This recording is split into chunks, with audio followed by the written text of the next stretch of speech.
then their header is all the way to the left of the page instead of like in the center. That is what you center, not the professional summary.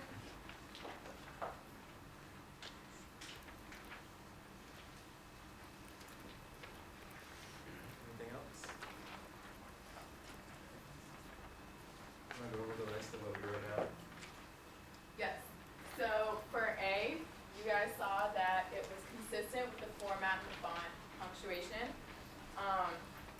It was very relevant. In reverse chronological order is also really important.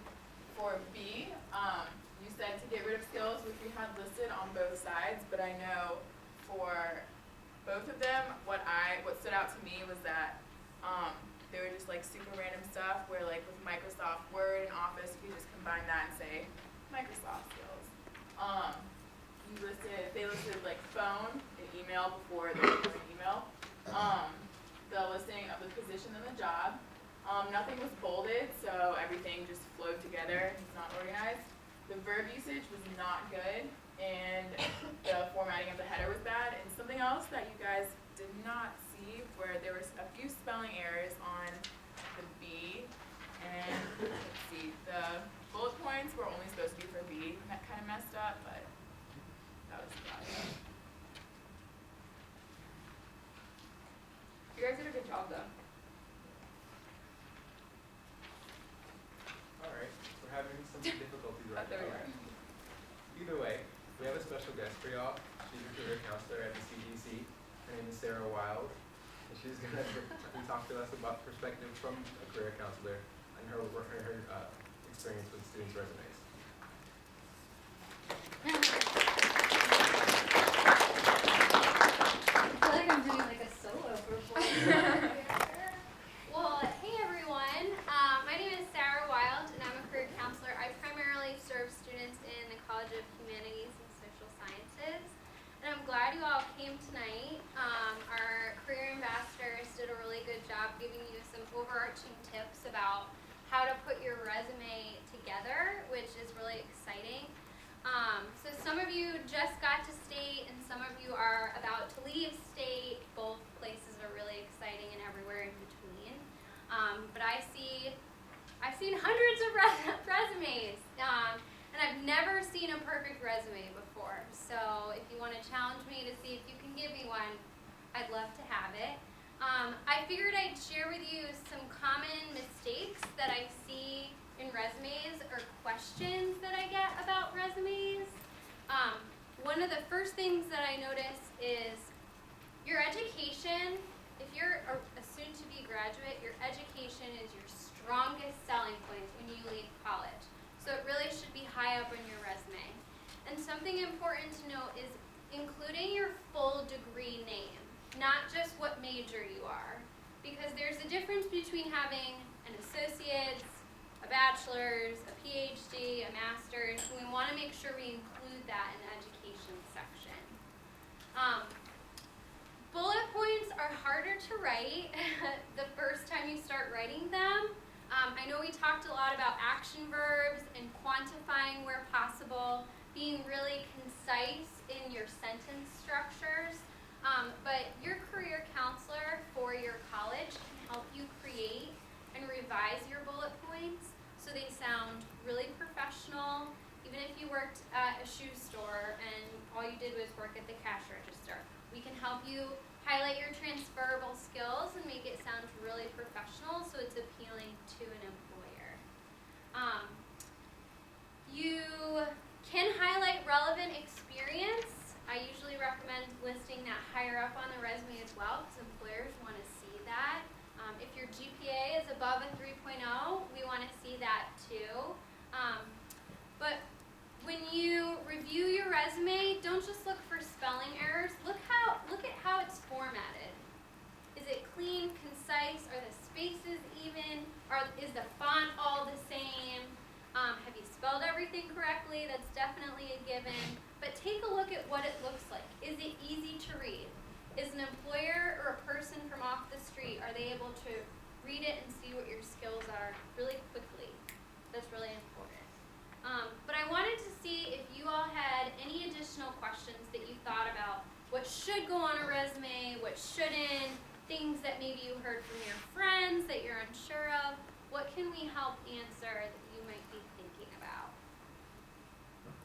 Yes. This is kind of a little thing, but when I got my resume critiqued at the CDC, the woman who did it told me that my bullet point should be all the way to the outside, like in line with all of my words on that column. Can you like speak to that a little bit? Sure. So on it, what she mentioned, what's your name? Abby. Abby mentioned that, so in a resume, there are section headings. Education, work experience, collegiate involvement, and in your work experience section, you might have those bullet points. You can align your bullet points with your heading, or you can indent them slightly. The only thing is when you indent them slightly, you are not using all the space on the page. And if you have a lot of content on your resume, you want to use your space as much as you can. So ultimately, it's a choice in regards to how you think it looks and what space you need. So you can indent your bullet points, but bullet points are already indented as they are. So that's a personal choice. So you can do either or. And that's another thing, people have their own personal preference over. So like every single, like if you get your resume critiqued by somebody different in the CDC every time, they're always going to critique something different because everybody has a preference. The only thing you want to try to avoid is if your resume starts to look like an outline where it's like heading, indent, indent, indent, then you're like not really using the space very well. So if you indent, really only try to do it maybe once.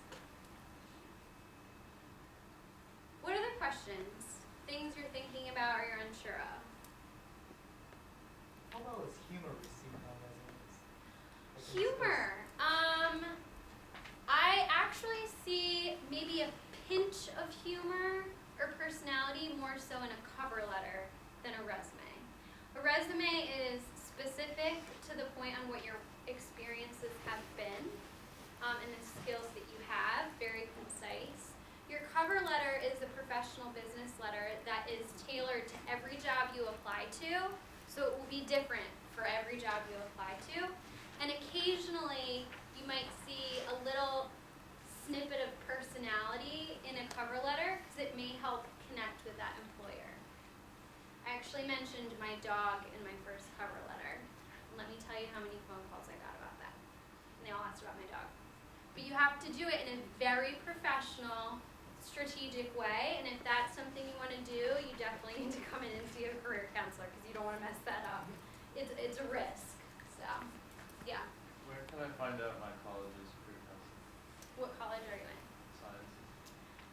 We are in the process of hiring a career counselor for your college, which should be released within the next 2 weeks, and it will be listed on our website.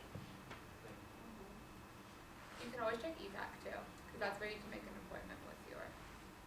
So when you go to schedule an appointment on EPAC, which you can get through on MyPAC portal, when you go to schedule an appointment, it will only list the career counselors that you're able to see. So that's a good indication too. Yeah. So, depending on the job, is there any point where you list skills before experiences?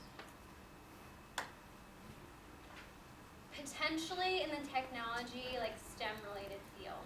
It might be contact info, education, technical skills, work experience. What other questions? Yeah. So I've seen like a few different things of where like your expected graduation, some people will just say like May 2017, or some people will write out anticipated graduation like May 2017. Do you have like indication or you actually need to say like anticipated Okay. graduation? Did everyone hear that? Or no? You can put the month and year you're expected to graduate. If you want to include like anticipated, May 2017, or expected, May 2017, that's perfectly fine. I always just put the month and year that I'm expected to receive the degree. Either or. If you have a lot of space, you can put expected. If you don't have a lot of space, you don't have to. One of those flexible things. Then also, say for like education, you use North Carolina State. Do you really need to put Raleigh, North Carolina in it? Because isn't it kind of self-evident that you're at North Carolina State? You're going to be in the state of North Carolina?